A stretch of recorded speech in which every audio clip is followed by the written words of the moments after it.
Paris Olympic स्पर्धेतील बुधवारचा दिवस भारतासाठी काही खास राहिला नाही.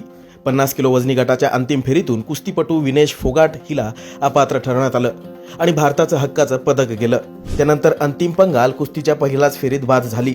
मिश्र टेबल टेनिस गटातही भारताच्या पदरी निराशा आली आणि वेटलिफ्टिंगमध्ये मीराबाई चानूचं पदक थोडक्यात हुकलं. 3000 मीटर अडथळ्यांच्या शर्यतीत फायनलमध्ये अविनाश साबळेनं निराश केलं.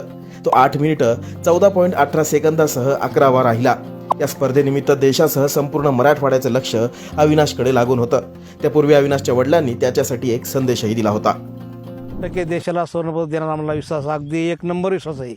इतकं त्यांनी शरीराची मेहनत, आज किती वर्ष झाले, 7-8 वर्ष झाले, सारखी मेहनत, पार तब्येतची बारीक एवढी करून तो जीवाची न कुठली पर्वा करता देशाकरता हे सुवर्णपदक कसं मिळेल आणि आपल्या देशाचं नाव उंचवर कसं जाईन हे तर एवढ्या डोक्यात, एवढंच त्याच्यात ध्येय, फक्त एवढंच एकच नंबर पाहावं. असं भरपूर आनंद वाटतं की खरोखर मुलाचा सामना आपल्या डोळ्यासमोर पाहावा. पण आपण त्या ठेपला जाणार कसे, सामना कुठे काय, आम्हाला ते काही शिक्षण आम्हाला कळत पण नाही की सामना कोणत्या देशात आहे, कोणत्या राज्यात आहे, टाईम कोणता सण, हे आम्हाला कुठलं काही कळत नाही.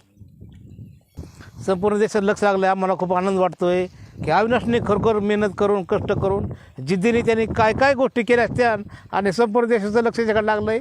आणि शुभेच्छा त्याला आमच्या पाठोपाठ राहावात. शंभूच्या चरणी आम्ही प्रार्थना करतो.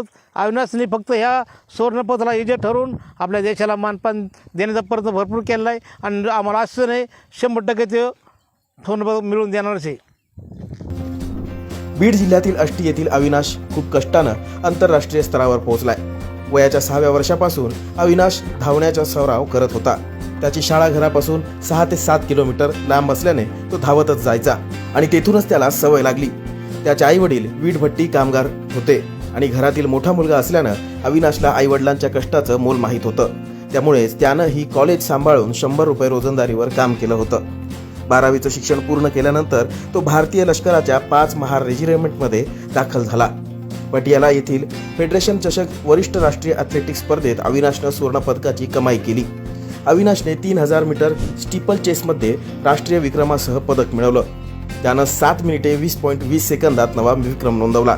याआधी जागतिक ॲथलेटिक्स अजिंक्यपद स्पर्धेत अविनाशनं ऐतिहासिक कामगिरी केली होती. त्यानं 3000 मीटर स्टीपलेचनेस प्रकारात राष्ट्रीय विक्रम मोडला होता आणि जागतिक स्पर्धेसाठी पात्र ठरला होता. जागतिक स्पर्धेच्या स्टीपल चेस प्रकारात अंतिम फेरीत प्रवेश करणारा तो पहिला भारतीय पुरुष ठरला. या ऑलिम्पिकमध्ये जरी निराशा आली असली तरीही अविनाश आपल्या अनेक स्पर्धांमधून यश कमवतोय.